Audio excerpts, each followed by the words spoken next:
L'audience est ouverte. Vous pouvez vous asseoir. Quelle affaire, Madame l'huissier? Je suis numéro 5 SARL, Monsieur Pasquier, le directeur administratif et financier. Je vous remercie.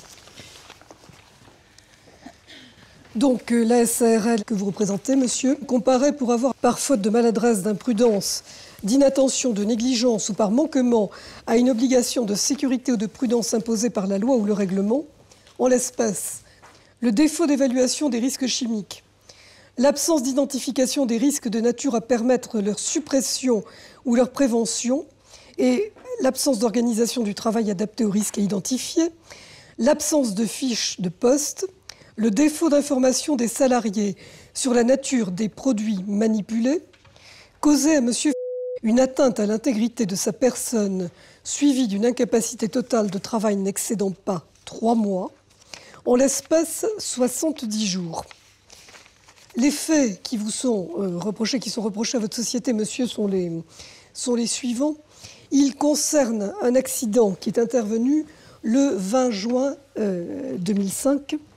Votre salarié était en train de travailler sur site avec 2 autres personnes. Ils étaient en train de détourner des piscines.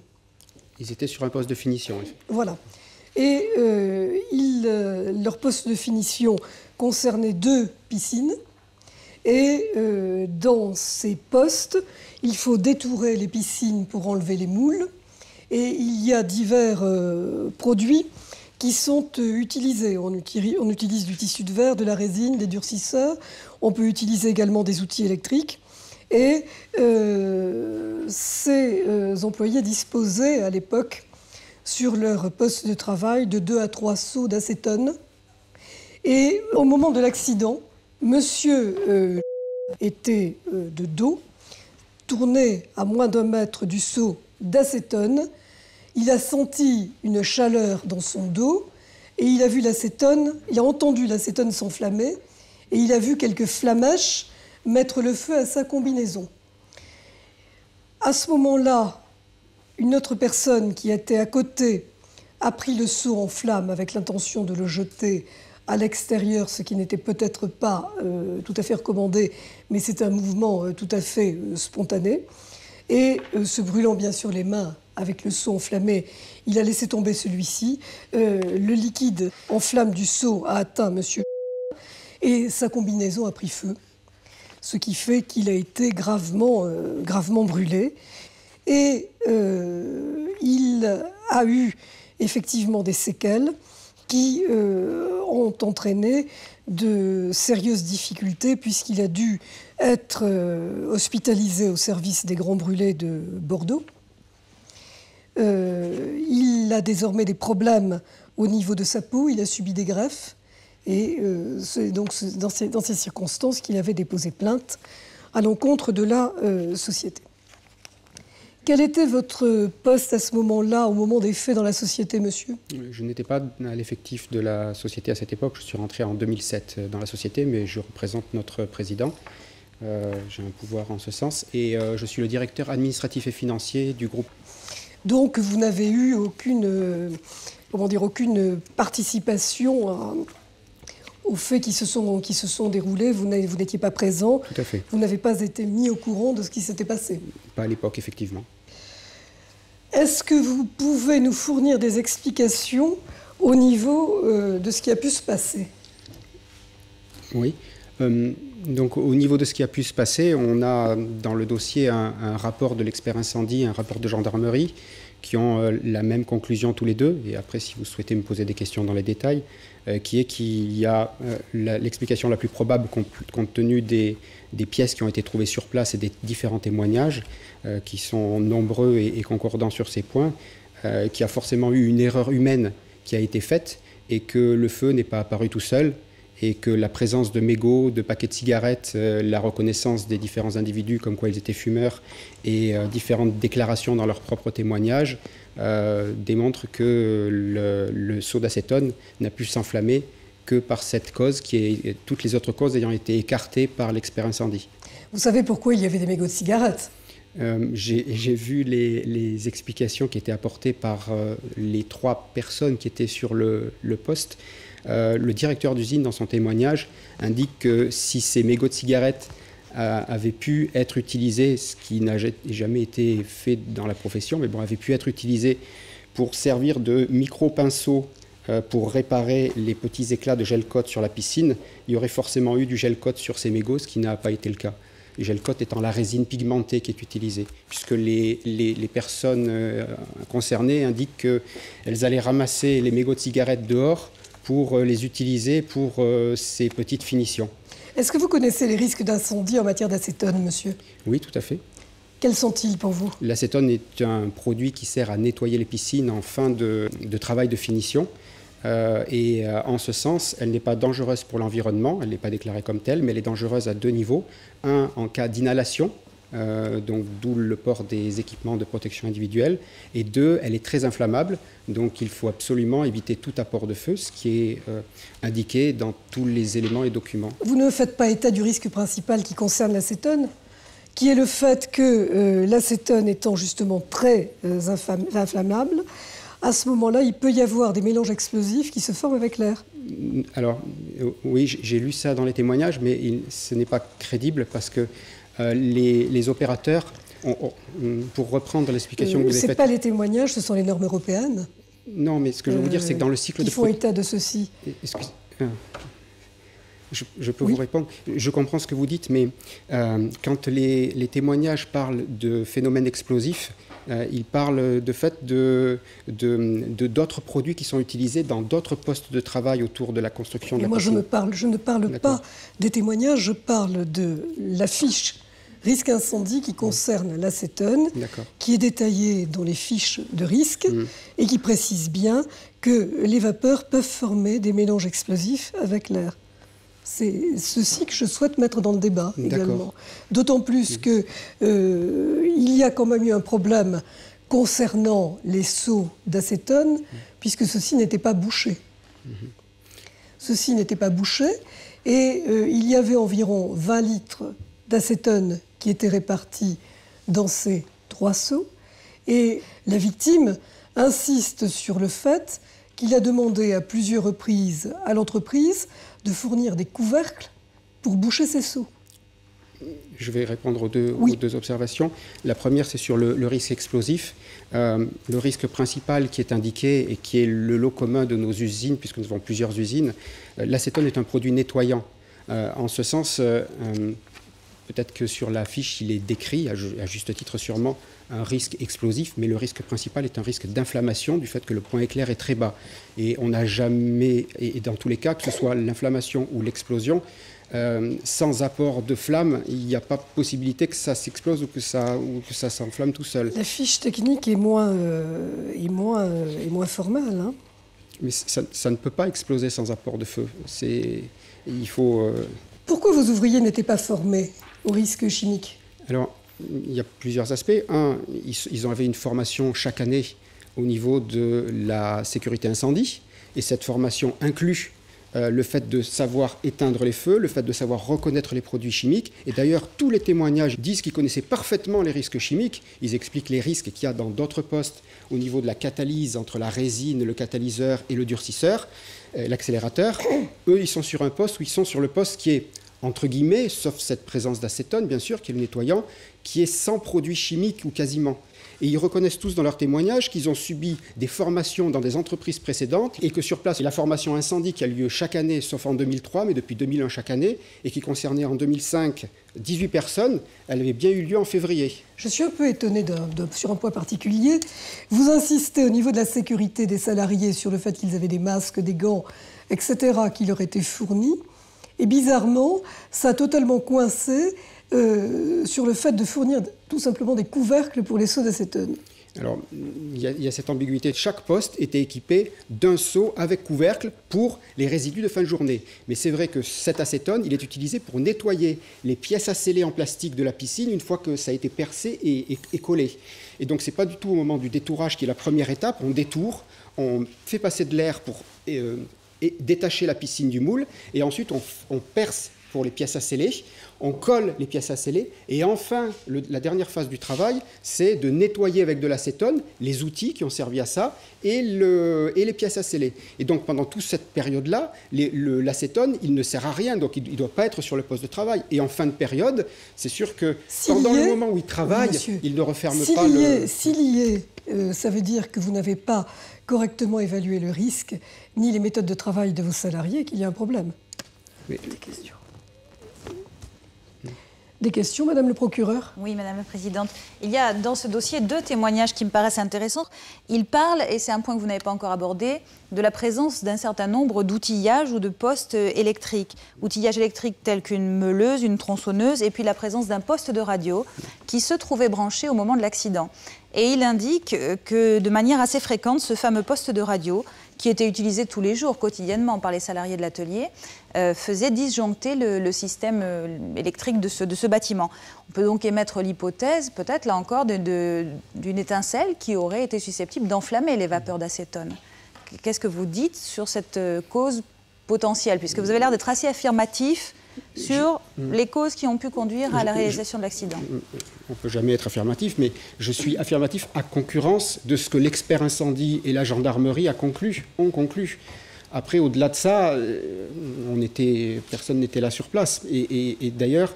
Mais vous êtes d'accord sur le fait qu'il y avait des engins électriques qui se trouvaient sur les lieux du sinistre? Vous avez raison, et le chef d'atelier a dit dans son témoignage que c'était absolument anormal, qu'il avait donné des consignes strictes, que ce soit d'ailleurs pour les seaux d'acétone, puisque les seaux d'acétone, ils avaient comme consigne de ne pas mettre plus de 6 litres d'acétone dans un seau, et M. dit lui-même qu'il savait que c'était dangereux, qu'il ne fallait pas en avoir autant, mais que c'était lui qui allait le chercher le matin, et qu'il y en avait 20 litres dans le seau, alors qu'on est en fin de journée, en fin de nettoyage.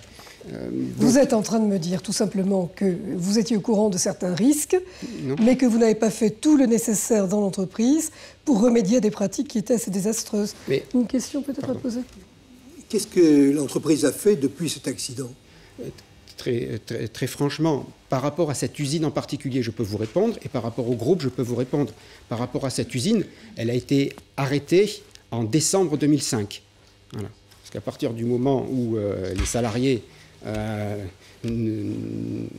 posaient différents problèmes, notamment sociaux, vis-à-vis de l'application des règles, on a plutôt préféré arrêter cette usine. Sur l'ensemble du groupe... C'est-à-dire que vous êtes en train de dire que vous préférez fermer l'usine plutôt que de mettre en place certaines... Mais ça avait été mis en place. Le rapport de gendarmerie certifie qu'il y avait des notes affichées dans toutes les travées pour l'interdiction d'apporter du feu. Le règlement intérieur, il est clair. Et le matin même, le 20 juin, et ça s'est passé en fait entre le 17 et le 20 juin, ils avaient fait émarger et rappeler oralement à tous les salariés les consignes de vigilance à appliquer. Et donc il y a des notes de service qui ont été reconnues d'ailleurs, même par l'inspection du travail, et qui existaient pour faire en sorte qu'ils se protègent eux-mêmes par les mesures de protection d'équipements collectifs, mais aussi qu'ils nettoient chacun des postes avant midi et l'interdiction de fumer, elle existait depuis longtemps, elle était rappelée sans arrêt. Il y avait des exercices incendies tous les ans.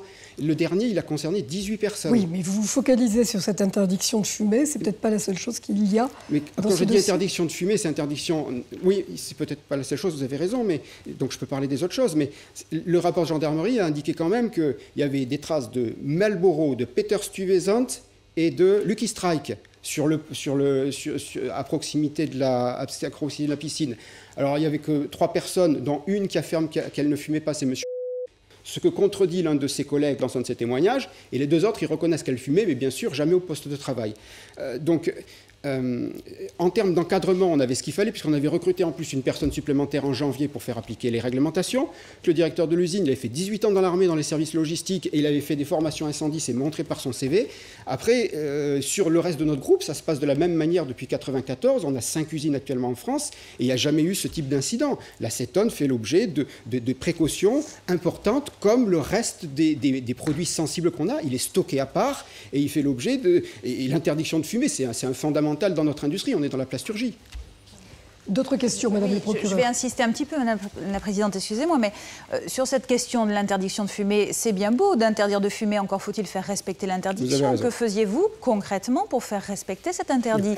Parce que ce qu'on constate quand même, c'est qu'il y a un paquet de cigarettes sur l'étagère, qu'il y a des mégots de cigarettes sous la piscine, à proximité de l'endroit où le seau s'est enflammé, et que les gens, lorsqu'ils sont entendus, admettent que oui, à toute proximité du lieu de l'incendie, il y a la porte de sortie, l'issue de secours, et que très régulièrement, ils vont faire leur pause cigarette devant cette issue de secours. Et ça semble particulièrement anormal. Ils vont fumer à 1 mètre, 2 mètres de l'atelier. Il y a un combat, le chef d'atelier le dit, qu'ils étaient sans arrêt en train de rappeler les consignes particulières de sécurité. Les gendarmes ont reconnu que c'était affiché dans chacune des travées.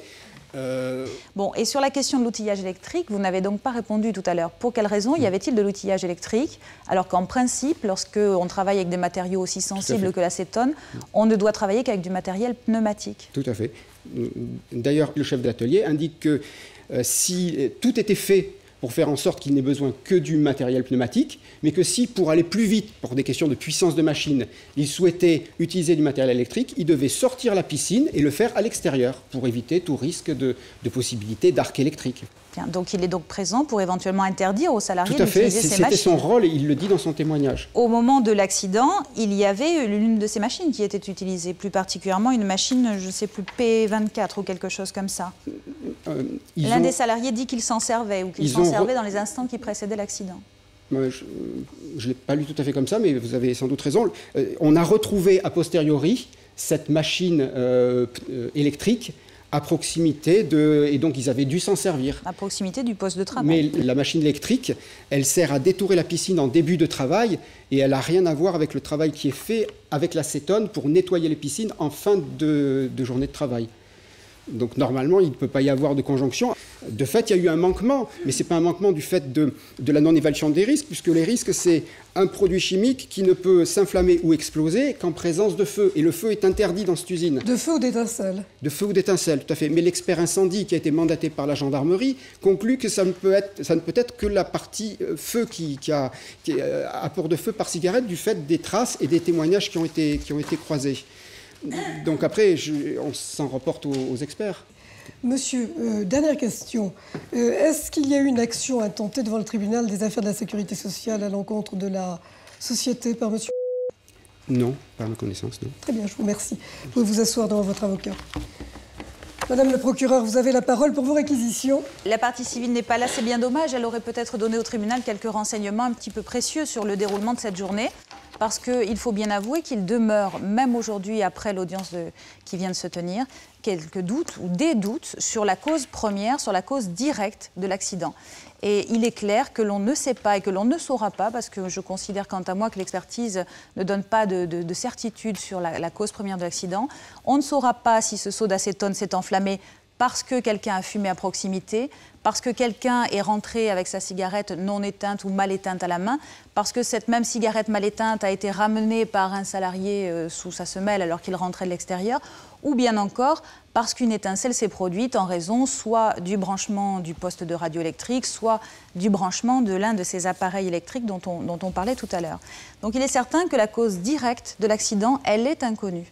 Ça ne veut pas dire pour autant que la cause indirecte n'est pas connue et qu'elle ne doit pas permettre au tribunal d'entrer en voie de condamnation. Il faut bien avoir à l'esprit que la société, en tant que personne morale, elle est responsable à raison d'un fait qui, indirectement, a pu provoquer le dommage, c'est-à-dire les blessures subies par ces 2 salariés le 20 juin 2005. Indirectement causer le dommage, ça veut dire qu'elle a, par l'action, l'omission, la négligence, l'imprudence de l'un de ses représentants ou de l'un de ses organes, contribué à créer les circonstances qui ont permis au dommage de se réaliser. Et en l'espèce, les circonstances qui ont permis au dommage de se réaliser, c'est la présence de ce seau d'acétone, matière particulièrement dangereuse, dans des quantités importantes, puisque, on l'a vu, les salariés ramenaient à l'intérieur de l'atelier de manière régulière quelques 20 litres d'acétone, alors qu'ils auraient pu se contenter de 5 à 6 litres, que ce seau n'était pas fermé et que par conséquent s'évaporaient des émanations qui étaient de nature à pouvoir s'enflammer à la moindre étincelle, puisque c'est la propriété même de ce produit qui fait qu'il est extrêmement inflammable. Et si ce seau ne s'était pas trouvé dans l'atelier, non couvert, dans de telles quantités, avec autour des gens qui prenaient des risques, tels que celui de brancher un poste électrique, tel que celui d'utiliser une meuleuse électrique, tel que celui d'aller fumer à proximité de l'atelier, eh bien, s'il n'y avait pas eu cette conjonction de facteurs, il n'y aurait pas eu d'accident tout simplement. Et c'est en cela, je crois, qu'il faut rechercher la responsabilité de la société, parce que c'est à elle qu'il appartenait, premièrement, d'évaluer le risque à sa juste mesure, et deuxièmement, de mettre en place des méthodes de travail adaptées et de nature à supprimer, ou en tout cas à diminuer dans des proportions importantes, ce risque-là. Et ça n'a pas été fait. Quoi que l'on vous dise aujourd'hui que le risque était connu, que les salariés recevaient des formations, qu'on s'était doté d'une organisation, notamment en termes d'encadrement, telle que l'ensemble de ces risques étaient pris en compte, et bien force est de constater que ça n'était pas le cas. Donc je vois là autant de carences de l'employeur, autant de négligence dans la prise en compte réelle et sérieuse de ce risque chimique qui sont à l'origine des circonstances qui ont permis la réalisation de l'accident. Et par conséquent, j'y vois là autant de fautes qui engagent sa responsabilité en ce qui concerne l'infraction de blessure involontaire. Alors, sur cette qualification de blessure involontaire, je requerrai une peine d'amende. Je vous demande de fixer cette peine à des montants qui soient suffisamment dissuasifs compte tenu de la gravité des faits, mais vous êtes limité de toute façon dans le quantum puisque c'est une contravention. Donc je vous propose de prononcer à l'encontre de la SARL une peine d'amende de 2 500 €. Je vous propose également d'ordonner la diffusion dans la presse de votre décision parce qu'il me semble normal et intéressant aussi dans un aspect préventif que la jurisprudence de votre tribunal, ou des tribunaux d'une manière générale, soit connue des justiciables et de ceux qui ont à répondre de la bonne mise en œuvre de l'ensemble de cette réglementation. Je vous remercie, Madame le procureur, pour ces réquisitions. Vous avez la parole, je vous prie, pour la défense de votre client. Merci, Madame la Présidente, Madame, Monsieur du tribunal. Je dois vous dire, la première chose qui m'a choqué lorsque j'ai été saisi de ce dossier, c'est le renvoi devant le tribunal correctionnel d'une entreprise qui a respecté ses obligations, raison pour laquelle aujourd'hui je plaiderai la relaxe, et qui est aujourd'hui devant vous du fait d'un salarié qui n'a pas respecté les règles élémentaires de sécurité qui lui avaient été inculquées. Une anecdote, aujourd'hui je vais m'interroger sur le sort du président de France Télécom qui pourrait être envoyé, si on suit la jurisprudence du parquet, devant le tribunal correctionnel, parce qu'on l'a connu ces dernières années, beaucoup de salariés se sont défenestrés. Malheureusement, donc je m'interroge pour savoir si le président de France Télécom va un jour être envoyé devant le tribunal correctionnel parce qu'il n'y a pas eu une pancarte interdite de sauter par la fenêtre d'une tour de 24, 27 ou 30 étages. Aujourd'hui, je suis perplexe. Réflexion mise à part, j'entendais aussi Madame la représentante du parquet parler de doute. Alors, on a tous fait des études de droit, j'ai toujours appris que le doute profitait à l'accusé. Aujourd'hui, on vous dit, on doute de ce qui s'est passé, il n'y a pas de certitude. Mais comme vous l'a rappelé tout à l'heure, monsieur, on a quand même fait venir la gendarmerie, suite à cet incendie, qui a délégué une mission à un expert incendie, et qui a conclu, je vais vous le répéter au tribunal, le salarié était imprégné de vapeur d'acétone, l'employé n'attend pas de se changer, de quitter les lieux pour fumer. Il allume une cigarette, et dans cet acte, il enflamme les vapeurs présentes et la transforme en torche. C'est la cause que nous retiendrons. L'origine est un geste irréfléchi de craquer une allumette en milieu très inflammable. Résumé et conclusion, nous pouvons établir que les désordres survenus résultent d'un incident fortuit par non-respect des consignes de sécurité édictées dans l'enceinte de l'établissement. On a un rapport d'expertise, l'expert s'est fait remettre l'ensemble des documents que possède la société, que ce soit la fiche concernant l'acétone que vous avez reprise tout à l'heure, que ce soit le règlement intérieur, que ce soit le document unique, et à tirer des conclusions qui sont incontestables. Et aujourd'hui, on est renvoyé devant le tribunal correctionnel pour défaut d'évaluation des risques chimiques. L'ensemble du personnel est ultra sensibilisé. Et vous le verrez, ça ressort des attestations, ils le disent tous, ils ne se contredisent pas. On était formés, on était informés. Et c'est important, on était informés.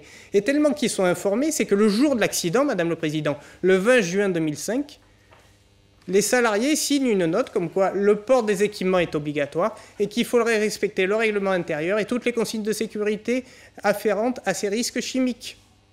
Ils le signent, pas tous le 20 juin, entre le 17 et le 20, parce que comme il y a un turnover des salariés, c'est pas tous le 20. Mais le matin même de cet accident, ceux qui se trouvent dans l'enceinte de l'usine savent très bien qu'il y a des risques. Ils connaissent les risques liés à la fabrication. Aujourd'hui, être renvoyé devant le tribunal correctionnel pour répondre d'un fait imbécile volontaire d'un homme, ça laisse penseur. Parce que cet homme, je m'interroge aussi sur son absence. Je n'ai pas 50 ans de barre, je n'ai pas 40 ans de barre, mais je m'interroge aujourd'hui, Madame le Président, je n'ai jamais vu une victime qui ne soit ni représentée ni présente à une audience et qui ne recherche pas la responsabilité de l'employeur, ni devant le tribunal correctionnel, ni devant le tribunal des affaires de la sécurité sociale pour obtenir l'indemnisation de son préjudice. Parce que vous le rappeliez, il y a un préjudice quand même certain, mais s'il n'est pas aujourd'hui devant le tribunal, c'est qu'il s'estime fautif.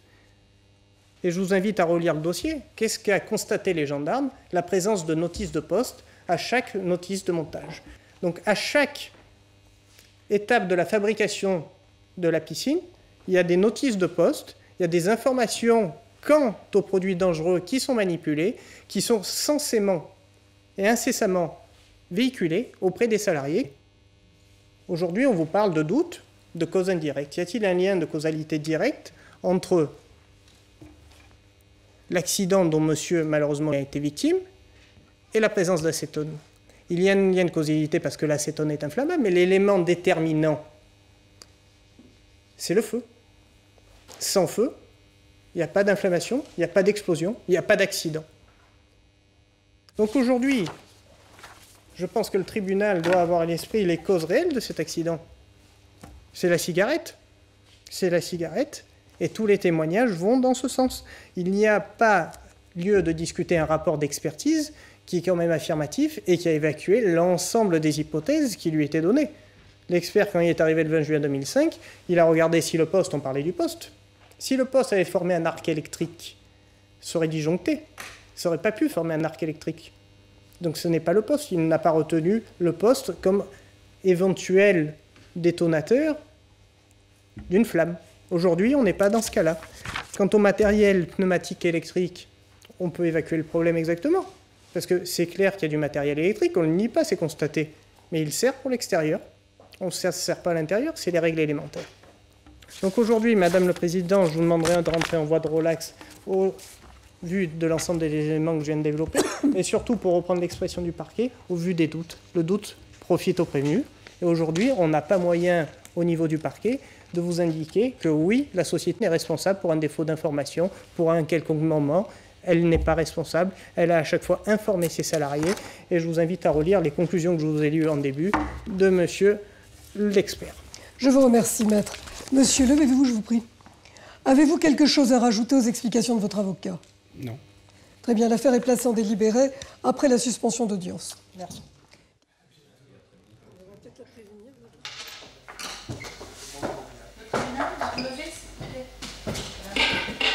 L'audience est reprise. Vous pouvez vous asseoir. Dans l'affaire SARL, il n'y a plus personne. Le tribunal dit que les faits sont constitutifs de contravention, déclare la SARL coupable des faits qui lui sont reprochés.